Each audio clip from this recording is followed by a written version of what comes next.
샬롬! 반갑습니다 여러분. 저희는 팟빵 팟캐스트에서 방송되는 응급처치의 유튜브판 5성급 설교로 인사드립니다. 오늘은 역시 우리 주다개근교회 남우성 목사님. 안녕하세요. 오늘 되게 전문 감각을 입고 오셨어요? 이거 구제샵 가서 하나 샀어요. 알겠습니다. 자, 그리고 한 달만에 나오셨습니다. 우리 송누님 인사해주세요. 안녕하세요. 반갑습니다. 그리고 지금 녹음과 녹화를 도와주고 계신 정다운 전사님 계시고요. 저는 아이상 스코입니다. 요성급 설교가 유튜브 조회수가 좀 저조하긴 해요.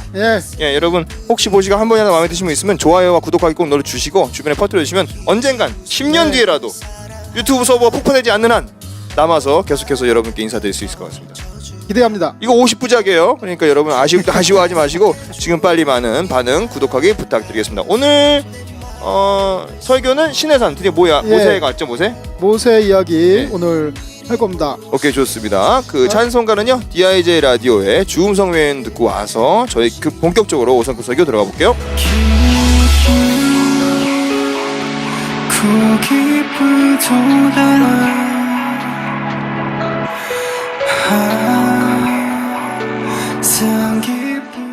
우리는 지금 바꾸셨네요. 언약과 지금까지 우리는 아니었어요? 네, 그런가요? 네, 지금까지 우리는 언약과 성취 이야기 살펴보고 있습니다.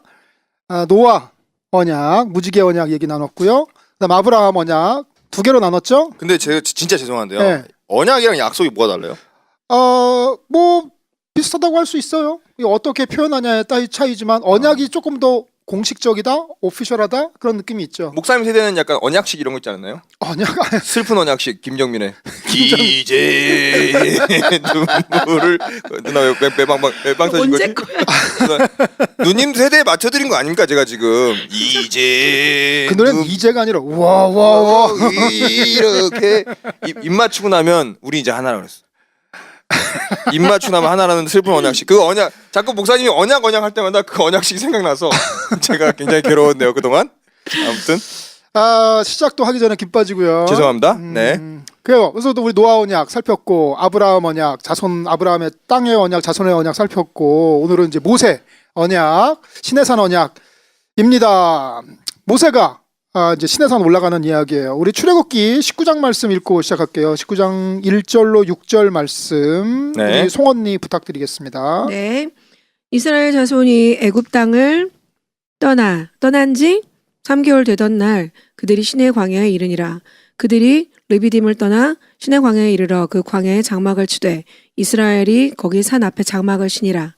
모세가 하나님 앞에 올라가니 여호와께서 산에서 그를 불러 말씀하시되 너는 이같이 야곱의 집에 말하고 이스라엘 자손들에게 말하라. 내가 애굽 사람에게 어떻게 행하였음과 내가 어떻게 독수리 날개로 너희를 업어 내게로 인도하였음을 너희가 보았느니라. 세계가 다 내게 속하였나니 너희가 내 말을 잘 듣고 내 언약을 지키면 너희는 모든 민족 중에 내 소유가 되겠고 너희가 내게 대하여 제사장 나라가 되며 거룩한 백성이 되리라. 아멘. 너는 죄송합니다. 읽어주세요. 예. 너는 이 말을 이스라엘 자손에게 전할지니라. 네, 감사합니다. 이 시내가 그 메인스트림 그 시내 아니죠? 아니죠. 네. 예. 읍내 시내 할 때 죄송합니다. 모세가 지금 산으로 올라가고 있어요. 하나님 만나러 시내산으로 올라가고 있습니다. 그때 모세는 무슨 생각을 하고 있었을까? 한번 상상을 해봐요. 제 추정에는 모세가 과거의 어떤 시점을 회상하고 있었지 않았을까 추정합니다. 그거는 뭐냐면은 떨기. 모세가 시내산을 처음 올라가는 게 아니에요. 두 번째 올라가는 거예요. 모세가 전에 하나님을 만났던 산이 있어요. 떨기나무, 불타는 떨기나무. 네. 거기는 성경에 호렙산이라고 나와요. 예? 그런데 그 호렙산과 시내산은 별개의 산이 아닙니다. 네? 네. 어머.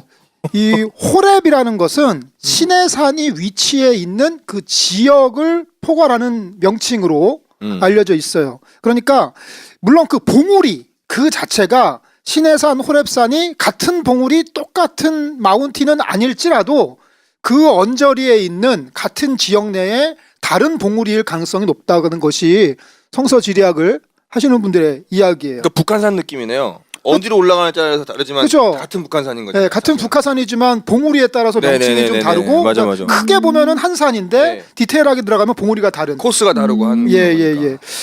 그래서 같은 봉우리는 아닐지라도 이 호렙산과 시내산은 동일 지역의 깊은 연관성을 가진 지명이에요. 모세가 시내산 올라가면서 제 생각에는 과거 호렙산에서 하나님을 만났던 이야기를 회상하지 않았을까 생각을 해봐요. 그 말씀은 출애굽기 3장에 나오죠. 그때 그 당시에 이스라엘 백성이 어떤 상황이었는가, 또 모세는 어떤 상황이었는가, 하나님은 그 호렙산에서 모세에게 어떤 말씀을 하셨나, 이 세 가지를 좀 살펴보고 싶어요. 모세가 호렙산 올라갈 당시에 이스라엘 백성은 애굽의 노예로 있었어요. 네. 예, 원래 이제 총리 요셉의 가족들이었는데 나중에 요셉이 죽은 다음에 요셉을 알지 못하는 애굽 왕이 생기고 그 다음에 이스라엘 민족이 번성하고 애굽 사람들이 이스라엘 백성들을 학대하고 고된 노동을 시키고 그 바람에 사람들이 고통 속에서 부르짖고 근심하고 뭐 이런 이야기. 가 바로 애굽의 노예로 있던 이스라엘 백성들의 이야기죠. 바로 그때가 이스라엘 백성은 애굽의 노예로 있었어요. 그러면 당시 호렙산에서 하나님이 모세를 부르실 때, 불타는 떨기나무에서 부르실 때 모세는 어떤 상황이었나? 이드로라는 사람의 양치는 목자였어요. 네. 원래 모세는 죽을 목숨이었죠. 어렸을 때. 그러나 부모의 기지로 살아남아요. 네. 갈대 상자에 담겨가지고 나일강을 통해서 애굽 공주의 아들이 되죠. 잘 살다가 살인을 저지르고 도망쳐서 미디안 광야로 도망쳐서 일종의 난민 생활을 하다가 이드로라는 사람을 만나서 그 집에서 이제 사위로 그리고 목자 삶을 살게 되죠. 이 전에는 애굽에서는 결혼 사실이 없었나요? 혼인 경력이? 성경에서 못 본 것 같아요. 그래요? 네. 그러면 이도 한 40이 한 거네요. 그렇죠. 뭐 네. 그렇게 봅니다. 뭐 성경에 묘사는 없는 것 같아요. 네. 그러면 이 당시에 하나님은 그 호렙산에서 하나님이 떨기나무 속에서 불타는 떨기나무에서 모세를 부르실 때 그 하나님은 어떤 분으로 3장에서 묘사되고 있는가, 한마디로 요약하면은 약속하시는 하나님이라고 말씀드릴 수 있을 것 같아요. 그 배경이 어떠냐면은 당시에 이스라엘 백성들이 노예로 살면서 너무너무 힘들었어요. 그래서 그 부르짖는 소리가 하나님께 상달되었어요.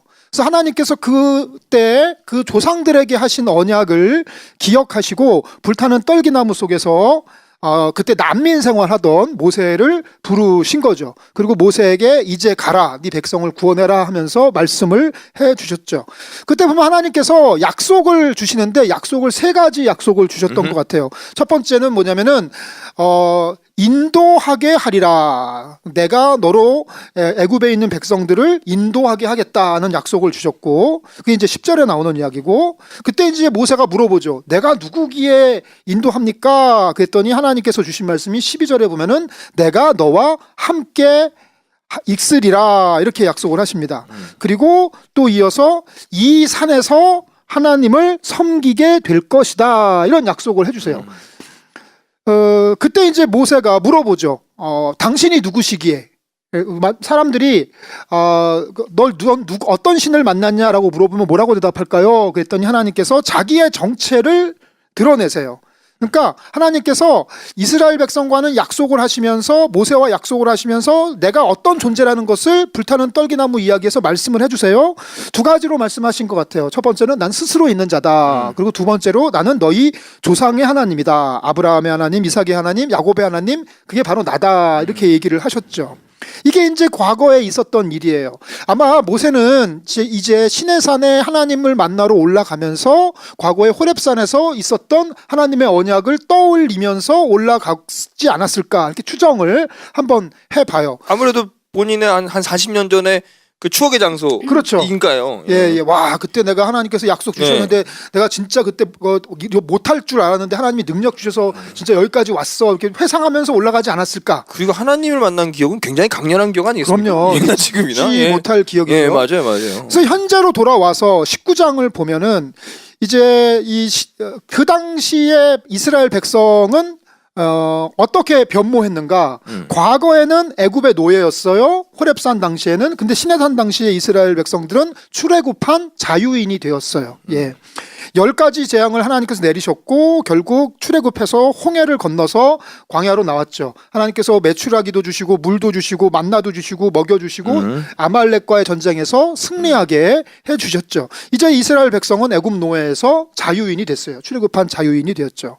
모세는 어떻게 변모했을까요? 원래 이드로의 양치는 목자였던 모세는 이스라엘 백성을 이끄는 목자로 변모를 하게 됩니다. 그래서 이스라엘 백성들이 막 모세에게 원망해요. 우리는 물 없어요. 먹고 싶어요. 막 원망하면 그들에게 하나님께 이제 기도를 드리죠. 그러면은 또 하나님의 말씀을 듣고 순종해서 이스라엘 백성에게 전달하는 그런 제사장적인 역할, 목자의 역할을 이제 모세가 담당을 했죠. 이스라엘 백성은 노예에서 자유인이 되었고 모세는 양치는 목자에서 이스라엘 백성을 이끄는 목자가 되었고, 그러면 하나님은 호렙산에서의 하나님과 시내산에서의 하나님이 어떻게 또 다르게 묘사되고 있는가 살펴보면, 먼저 호렙산에서는 약속을 하시는 하나님이었다면 네. 시내산에서는 약속을 지키신 하나님이 되셨어요. 하나님께서 모세에게 내가 너를 통해서 이스라엘 백성을 애굽에서 인도하게 하겠다라고 약속하셨는데 실제로 인도하셨어요. 예. 그리고 하나님께서 모세에게 내가 너와 함께 하겠다 하고 약속하셨는데 실제로 함께 하셨어요. 그리고 내가 너로 이 산에서 하나님을 섬기게 하겠다 했는데 진짜로 출애굽해서 시내산까지 와서 하나님께 이제 예배를 드릴 수 있게 된 거죠. 약속을 다 지키셨어요. 이렇게 약속을 다 지키시고 나서 하나님께서는 새로운 약속, 언약이라고 표현하죠. 새로운 언약을 주시니 그게 바로 우리가 얘기하는 시내산 언약이라는 거죠. 먼저 이렇게 얘기를 시작하세요. 세계가 다 나에게 속하였나니, 이렇게 얘기를 시작하세요. 그렇기 때문에 하나님의 통치가 이 세상에 다 아우러지고 있어요. 그렇기 때문에 이집트 사람들을 징계할 수 있었고 이스라엘 백성을 인도할 수 있었던 거죠. 그러면서 호렙산에서 약속하시고 또 자기 정체를 드러내셨다면 이 시내산에서는 새로운 언약을 주시면서 이번에는 하나님의 정체가 아니라 이스라엘 백성에게 새로운 정체성을 부여해 주세요. 먼저 어떻게 언약을 맺어 주시냐면 이렇게 얘기합니다. 하나님께서 내 언약을 지키면, 내 말을 잘 들으면 하나님께서 너에게 어떤 것을 주시겠다 이렇게 약속을 하시죠. 네. 하나님의 음성에 귀 기울이고 모세의 말을 청종하고 순종하고 실천하면 하나님께서 언약을 맺어 주시겠다고 약속을 하세요. 그러면서 이스라엘 백성에게 새로운 정체성을 부여해 주십니다. 호렙산에서 자기 정체를 밝히신 하나님이 시내산에서 이스라엘에게 새로운 정체성을 주세요. 세 가지로 말할 수 있을 것 같아요. 첫 번째는 소유, 두 번째는 제사장 나라, 세 번째는 거룩한 백성. 이 소유라는 말은 새번역 성경에서는 보물이라고 얘기되고 있어요. 소유가 보물이라고. 예. 그러니까 이거죠. 제가 갖고 있는 많은 소유가 있어요. 제가 네네. 갖고 있는 많은 제 물건이 있을 거 아니에요. 그 중에서도 가장 내가 아끼는 게 있어요. 아이삭도 신발이 많지만 그 중에도 가장 아끼는 신발이 있지 않나요? 어려운데요. 예? 피겨가 많지만 가장 아끼는 피겨가 제일 있지 어려워요 않아요? 이게. 만나는 여성이 많지만 그 중에 가장 마음에 드는 여성이 있지 않나요? 어플이 예? 많지만 그중에 가장 어깨는 어플이 있네요. 네네네. 성경에 오늘 본문 말씀에 소유라는 것은 보물로 번역될 수 있습니다. 그래서 하나님께서 이 모든 백성을 다, 이 세상 모든 사람들을 다 창조하시고 다 하나님의 소유이지만 그 중에도 이스라엘 백성을 더 사랑하는 보물로 여겨주신다는 거죠. 그러면서 두 가지 얘기하죠. 첫 번째는 제사장 나라, 두 번째는 거룩한 백성. 이 제사장 나라라는 건 뭐냐면 제사장 역할을 하는 나라라는 뜻이겠죠. 제사장의 역할은 뭐냐면 죄인과 하나님 사이에서 화해하는 역할. 이게 바로 제사장의 역할이죠. 면죄부를 파는 건가요? 아니죠. 예. 다툰 두 사람 사이에서 다리를 놔주는 역할이랄까. 변호사. 변호사. 네고시에이터. 예, 그렇게 볼 수 있을 것 같아요. 제사장 역할을 하라고 이 백성을 하나님께서 선택해 주셨어요. 네. 그게 제사장 나라입니다. 세 번째로 거룩한 백성. 이 거룩한 백성 하면 떠오르는 건 뭐냐면 그 전에 호렙산에서 하나님께서 그렇게 말씀하셨어요. 거룩한 땅이니 내 신을 벗어라. 그랬죠. 그때는 땅이 거룩했어요. 그런데 이제는 하나님께서 출애굽 사건을 통해서 거룩한 땅에서 거룩한 백성으로 승화되고 있죠. 거룩한 장소가 거룩한 사람으로 더 발전되어 가고 있는 거예요. 아니 이 말씀 네. 거룩한 땅인 내 신을 벗어라 때문에 네. 장로교 가면은 교단에 신발 벗고 올라가야 돼요. 강단에. 네, 강단에. 저도 옛날에 저희 교회도 옛날에 그랬었던 네, 것 같아요. 이것 때문에 그런 거거든요. 아 그래요? 네, 이 말씀 때문에. 요즘에 내가 물어봤거든. 왜 신발 벗어야 되니까 거룩한 땅에 신발 벗어라서. 예. 우리 교회는 안 그러는데 장로교인데. 그러면은 뭐 우리는 어디 들어올 때 신발 다 벗잖아요. 뭐 어디 불질러야 됩니까? 우린 다 그런가 봐요. 우리는 아예 들어올 때 신을 벗잖아 그래서. 그래 자신감을 잃어요. 그래서. 네. 예, 발냄새는 어떡하고? 음. 요약하면 이래요. 호렙산에서 하나님은 약속하시는 하나님이셨어요. 그리고 호렙산에서 모세는 그때는 사람을 죽이고 도망친 난민이었죠. 호렙산에서 이스라엘 백성은 아직 노예 생활을 하고 네. 있었어요. 근데 이제 시내산 세월이 흘러서 하나님께서 약속을 지키시고 이 시내산에 와서는 하나님은 약속을 지키신 하나님이 됐고 모세는 난민 신세에서 이제 난민들의 지도자가 됐고 그리고 이스라엘 백성은 노예였다가 이제 난민으로 됐는데 이제 하나님께서 새로운 정체성, 거룩한 백성이라는 정체성을 새로 또 부여해주고 계신 거죠. 그래서 호렙산에서 모세와 약속하신 하나님이 시내산에서는 백성들과 언약을 맺고 계신 거죠. 한 사람을 통해서 하나님께서 약속하신 그것이 이루어짐으로써 한 백성의 일로 전체 민족 전체의 구원 사건으로 확대되어 가고 있는 거죠. 이런 구도가 성경에 또 있어요. 신약 성경에도 있어요. 성경에 모세와 비슷한 인물이 한 명 더 있는데 이게 누구냐면 베드로예요. 그랬을 것 같아요. 예. 이게 왜 그러냐면요. 성경에 갈릴리 호수, 갈릴리 바다를 일컫는 지명이 여러 개가 나와요. 게네사렛 바다, 디베리아 바다, 뭐 이런 게 있는데 이게 다 뭐냐면요. 커다란 갈릴리 호수에 게네사렛이라는 동네의 면에 있는 해변, 디베리아라는 지역의 면에 있는 해변이라는 뜻이에요. 마치 똑같은 동해안이지만 뭐 어디 송정 해변 있고 또 그 밑에 뭐 정동진 해변 있고 뭐 이런 거죠. 속초 있고. 예, 속초 있고 그런 거랑 비슷해요. 베드로가 어디서 예수님을 처음 만났나?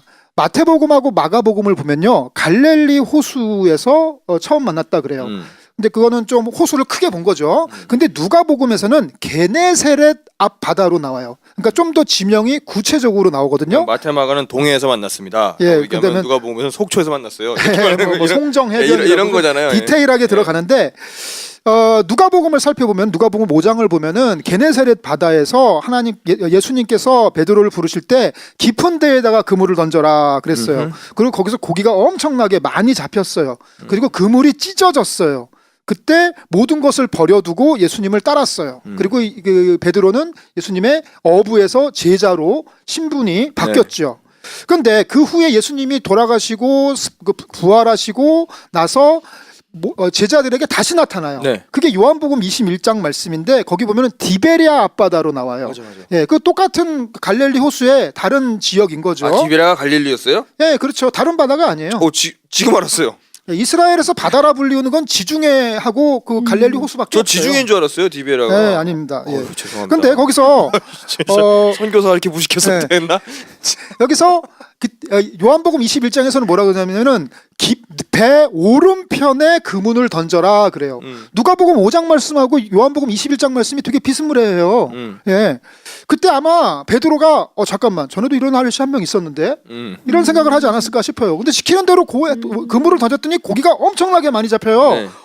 전에도 한번 엄청나게 많이 잡힌 적 있었는데 근데 그때는 그물이 찢어졌거든요. 네. 근데 이번엔 그물이 안 찢어져요. 이상하다. 찢어질 줄 알았는데 안 찢어지네. 그랬겠죠. 그러면서 이분이 예수님이다라고 깨달으면서 예수님이 이제 해변에 계신 걸 보고 달려갔을 때 예수님이 내 양을 먹이라라고 3번 말씀하시죠. 네가 날 사랑하느냐. 그렇죠. 네. 내가 날 사랑하느냐. 그래서 의심 많은 제자였던 배신하는 제자였던 베드로가 이제는 초대교회의 사도로 이제 변모가 되게 되는 거죠. 어부에서 게네사렛 바다에서 어부였던 베드로가 제자가 되었다면 디베리아 바다에서는 같은 바다인데 제자였던 베드로가 이제 사도로 변모하게 되는 거죠. 그래서 맨 처음에 어부에게 나를 따르라 말씀하셔서 그 말을 따르라를 순종했더니 이제 제자가 되었는데 이제 제자에게 내 양을 먹이라라고 말씀하시면서 더 큰 사명, 사도의 사명을 주고 계시는 것이죠. 이렇게 비교해서 보니까 모세랑 거의 네, 같다고. 비슷한 패턴이 그냥 등장하죠. 평행이네요. 이렇게. 그렇죠. 예. 같은 장소 시간이 흐른 다음에 동일하진 않지만 유사한 사건을 통해서 네. 과거의 자기의 사명을 회상하면서 다른 언약을 통해서 더 큰 사명을 받아 앞으로 나아갈 수 있게 하는 그런 구도가 그려지는 것이죠. 우리 모두에게 호렙산이 있고 우리 모두에게 시내산이 있다고 생각을 해요. 예, 같은 장소, 같은 상황이지만 거기서 우리가 다른 시간에 방문했을 때 시간이 많이 흘러서 내가 성장해서 방문했을 때 다가오는 의미가 다를 거라고 생각을 합니다. 호렙산의 거룩한 땅이 시내산의 거룩한 백성을 자연스럽게 보장하지 않아요. 하나님께서 주신 언약에 응답해야만 그 거룩한 백성의 자격을 얻을 수 있는 거죠. 좋은 교회라는 곳에 와서 설교를 많이 듣는다고 해서 좋은 성도가 자연이 되는 건 아니에요. 당연하죠. 성령으로 인격이 변화되고 그리고 삶이 변화되어야겠는 거죠. 자유를 찾은 난민에 머무르고 있는 성도들이 많은 것 같아요. 우리 시대에. 거기서 더 나아가서 하나님의 보물, 하나님의 제사장 나라, 하나님의 거룩한 백성으로 더 성장해 나가야 될 것 같다는 말씀입니다. 여기까지 하고 적용편은 2부에서 조금 더 살펴보면 좋을 것 같습니다. 너무 명쾌해서 질문할 게 없습니다. 적용표는 들어가서 진짜 날이 갈수록 이제 업그레이드되는 느낌이 있어요. 시간에 딱 맞춰가지고 그래요? 시간을 딱 컴팩트하게 맞춰가지고요? 준비해 오시니까 저희 질문은 적용편으로 넘어갈게요.